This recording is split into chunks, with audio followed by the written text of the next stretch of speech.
billions of damage with the Golem. Yes, behind me you can see how he's hitting way too hard. Bad news first, then very good news, because this billions of damage slightly nerfed. We used to be able to put Golem Mastery on every single item, which means that almost 30 points in Golem Mastery was possible. And just to give you a picture here, every point of Golem Mastery is 25% more damage. So you can imagine that 20 points in there is a 500% damage increase. It changed this so Golem Mastery will not be on every piece of gear anymore, most likely just on the amulet. Still though, that's another 5 ranks in Golem Mastery possible, which will bring this in a grand total of 8. And that is still a 200% multiplier. This won't have the Golem hit for 6 billion plus anymore, but still at least 1 billion should be possible. How does the build look now? Let's go over skills, Paragon, and the gear that you'll need for it, plus temperings. The question you have to ask yourself is, do you want to play Golem alone and use the Bone Storm together with the Golem? Or do you want to use Golem and minions together? And my recommendation is usually Golem plus skeletons, because the Golem AI is pretty damn stupid and makes playing it alone quite annoying. For the beginning levels, you can reap a little bit around. As our core skill, we're going to be using Blight, and Blight is also responsible for our Shadow Blight stacking, and it gives us another 20% multiplier. Then put another point in because we need to go further. We're not going to be playing Corpse Explosion because we won't have space in our skill bar, as we need Raise Skeleton, Golem, into Blight. Then the Reap is actually going to go out in the long run. For other skills, and we're not going to have the Blood Mist as well, 1 point into Grim Harvest, 3 points into Fueled by Death, because you're still interacting with corpses in terms of the Skeletal Priest to actually heal yourself and your minions. We have the Skeletal Warriors and the Skeletal Mages up. We do need to Crapify because that is curse damage and bonus cooldown reduction. That cooldown reduction is important. Interesting enough is that Blight is actually a better tool of lucky hit than Corpse Explosion is, because the Corpse Explosion is split up if it's Shadow into 6 seconds, and every second tick then has the lucky hit chance, whereas Blight has the hit lucky hit when it actually hits, and that can crit as well, and the damage over time lucky hit. Boosting our damage with curses, movement speed, because we're going to zoom faster, into the Corpse Tendrils with the Enhanced Corpse Tendrils and the Plague Corpse Tendrils for the movement speed with the Gloom and the Terror. Just boost that up. We're going to put 1 point in Crippling Darkness there right now. Maybe we're going to put some more points in, but first Golem Mastery needs to be up, the crit chance needs to be up, and the Hellbound Commander. We're not going to be doing Death Defense or Bonded Essence in any way, because both of them are actually useless. Rather go for more crit, that's 12 and 18%. And we're not going to go for Death Defense or Bonded in Essence, they're useless. Death Defense gives you more minions, more armor and resistance, but they get 100% of your stats. The more defense and armor doesn't do anything. Then Army of the Dead, and technically we don't need Army of the Dead to resummon Skeletal Warrior and Mages, but since the pit is getting harder now, it might be worth it to consider going into that. Lastly, you would say Kellen's Edict, but we do need the Shadow Blight to increase the Golem damage into the million territory. Now we do have 9 points left over, and that's going to go into Hood Flesh for the corpse production. We're not really interacting with corpses that much, but we do still have our Skeletal Priest healing us and the minions. Therefore, we do want a constant stream of corpses being present. Now, if you do struggle with the armor cap of 9,232, we could invest some points into Spiked Armor, which I don't see necessary. I'd rather put another 2 points into Grim Harvest, that every corpse interaction gives us the maximum amount of essence back, that we can truly use Blight as much as possible. And we could actually yoink that 1 point out of Blight out that we put there in the beginning just to go further down, because I wasn't sure if I do want to play Hood Flesh. And we do have 5 points left that are completely free. Now we could go for an increase in damage reduction, or you could have Death Embrace with more damage to close and less damage from close.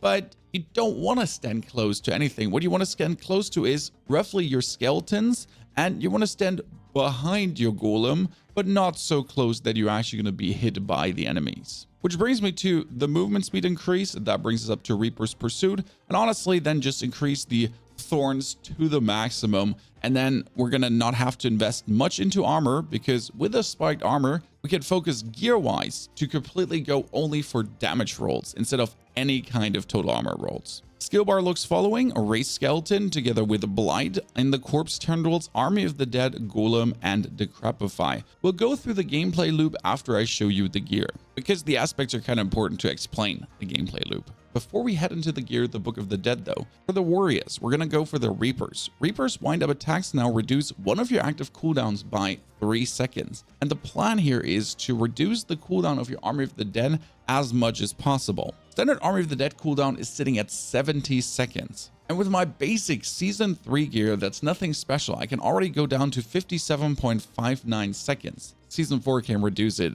way further. Pair that together with the Reapers and the Decrepify cooldown reduction, we'll be constantly casting Army of the Dead. Then we'll increase our damage for each active Shadow Mage by 3%, and a damage increase to me is a damage increase to my minions, so we and the minions are doing 15% bonus damage. Lastly, you can take your Golem to absorb 30% of the damage you would take, but on the other hand, your Golem could also have a 50% damage increase with the Blood shebang. Alternative, you go for the Iron Golem because the Iron Golem slam scales the hardest. The Blood Golem does feel very funny though because he can soak empty the whole room. Now to the gear, tempering, and aspects. And we get a very killer tempering, and that is called Golem damage. And this Golem damage goes up into the hundreds of percentage. So you can imagine that your gloves have Golem damage, your weapon can be tempered with Golem damage. Then I would temper my offhand too, but we're most likely going to play a two-handed weapon for the maximum damage. And yes, your amulet, Golem damage as well. You thought that was it? Let's go on the ring for, oh yeah, Golem damage. Then getting followed up by the second ring with the potential of, who would have guessed, Golem damage. So 1, 2, 3, 4, 5 instances, 500% plus 500% Golem damage, with an interesting resource tempering called Golem active cooldown reduction. Yes, which would give us the bonus damage and reduce the ability cooldown of our Golem, which has 10 seconds right now, and the non-masterworked Golem cooldown reduction can be 25%. So we're taking 2 rings with a cooldown reduction. Well, let's reduce that further. And yes, the Golem's cooldown does also get reduced by the Decrepify. So if we're lucky hitting, we're going to reduce the reduced cooldown to essentially be able to spam our Golem consistently always. For the maximum damage on the two-handed weapon, we can take the Blighted Aspect. Blighted Aspect gives us 120% bonus damage, which would lead us to 240% bonus damage on a two-handed weapon. That's why it kind of needs to land on that two-hander.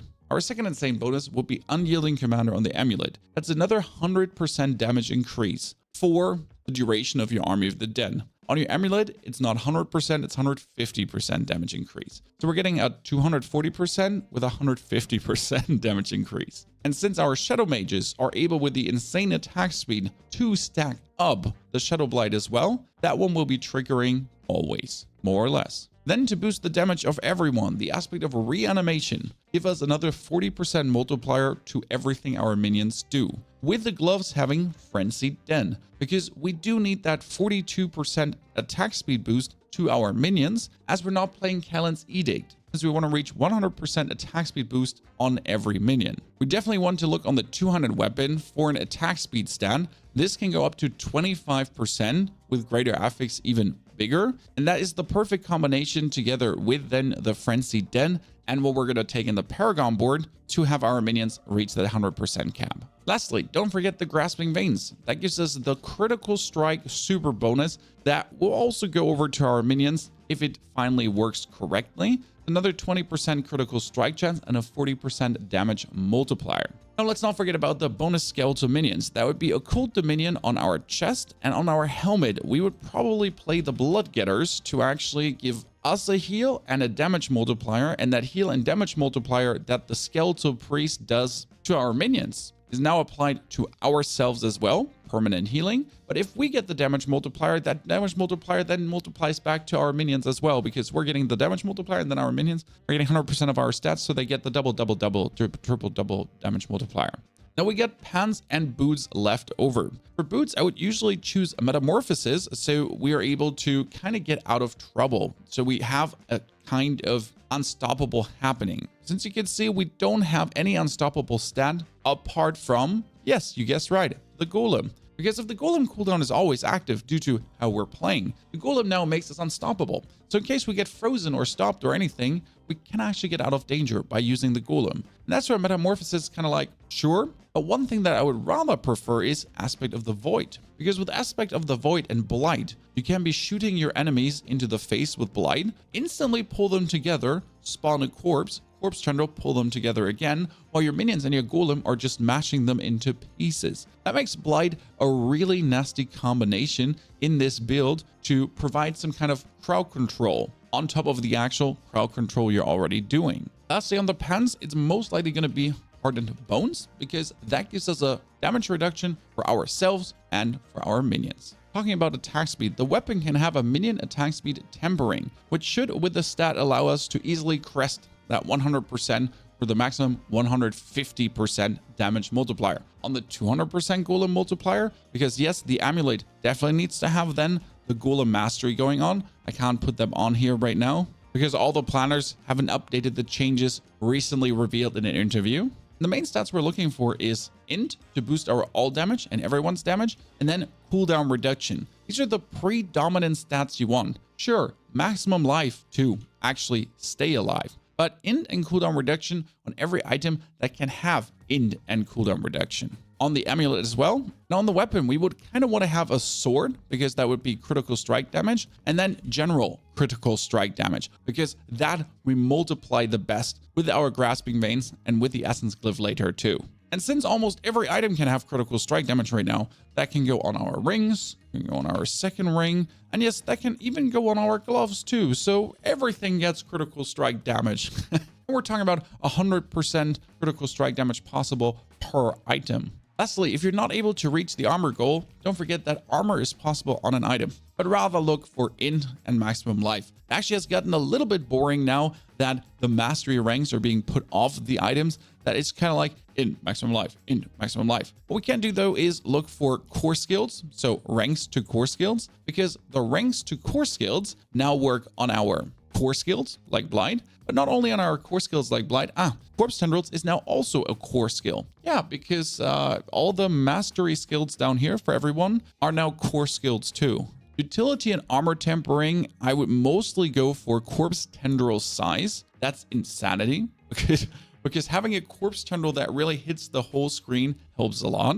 And even more maximum life is possible to avoid any kind of one-hits. Now, I do know there's a golem aspect, the hulking aspect, where a 10% chance exists to reduce the active cooldown by 2 seconds, and a 5% chance to spawn a corpse each time it damages an enemy with its normal attack. But what for? We are having, with the tempering, the golem cooldown already down to 5 seconds. And then you get the cooldown reduction from Abhorrent to Crapify as well, with their high lucky hit chance on the Blight and on the Army of the Dead. You're essentially going to have the cooldown always active already. So playing that golem aspect is kind of like double dipping unnecessary. From a damage standpoint, and keep in mind, this is my unoptimized Season 3 Necro. You are starting with a Curse into Blight, pull them together with the Aspect of the Void. Then you can already go for Army of the Dead, Corpse Tendril everything together, and then keep cursing, blighting, Corpse Tendrils, cursing, blighting, Corpse Tendrils. And in between, always slam down your Golem, and then though have his cooldown, like you see how fast his cooldown actually reduces,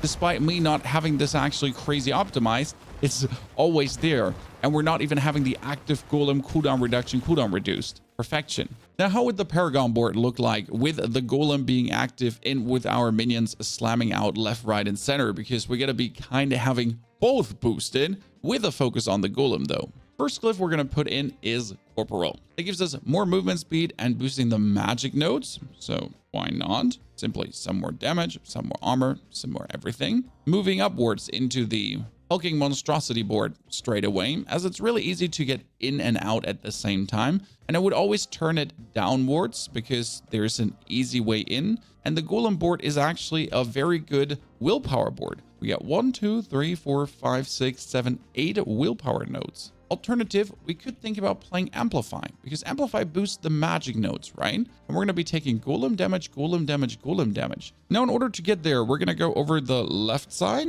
to get the intelligence nodes, and then we're going to pick up the damage, and damage. To the right side, the armor will ignore. Why? Because the Golem has 100% of our armor. We are at armor cap. So why would we increase his armor even further? Especially as we have 40 intelligence points taken without having to stray anywhere. Then we can take the damage, the attack speed, the damage, and even more damage. We don't want this attack speed because we'll be at the attack speed cap with the frenzied aspect and the rolls on our items. Now going upwards to the right side into the 40% maximum life and damage increase. I do like to take this node to 10% damage while Golem is active. On the other hand, I would most likely not need more armor because the armor cap is so easy to reach as we put the 3 points into spiked armor already in our skills. That being said, as we're going out of the board on top right here into the next one,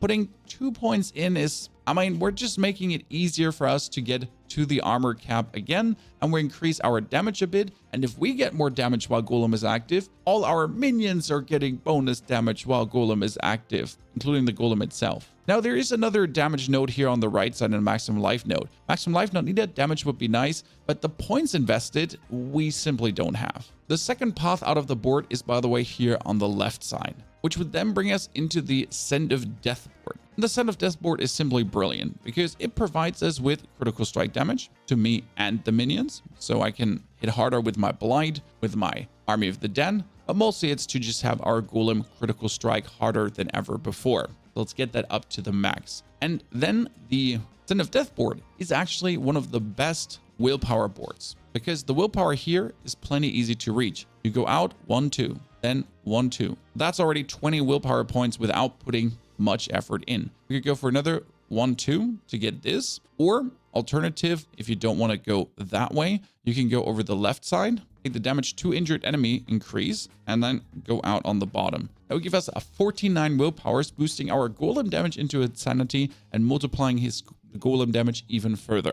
On the right side, we're going to go upwards into the Cult Leader board. So from the Hulking Monstrosity into the Cult Leader. Turn it pointing to the right, and then we're going to go in for the damage reduction, go up, hit the Debt Razor glyph. Debt Razor boosts everything around here, so more minion damage, and the minion damage, well, goes over to the Golem as well. Then we're going to be activating the glyph. We're going to take attack speed, we're going to take damage, we're going to take attack speed, we're going to take attack speed. We do have these 2 minion damage nodes, but it's only plus 5%, and we're going to be needing every single point from here on out. So we're going to leave these 2 open. The same as the damage reduction and the minion damage here. It is usually enough damage reduction anyways to not have to put the bonus point in there. You would rather put the point in the damage because we always want the damage increased, and the Debt Razor glyph boosts the damage on the side. And then we can leave the board on the back. What we don't need is the maximum minion life and armor increase. Same again, minions have our armor.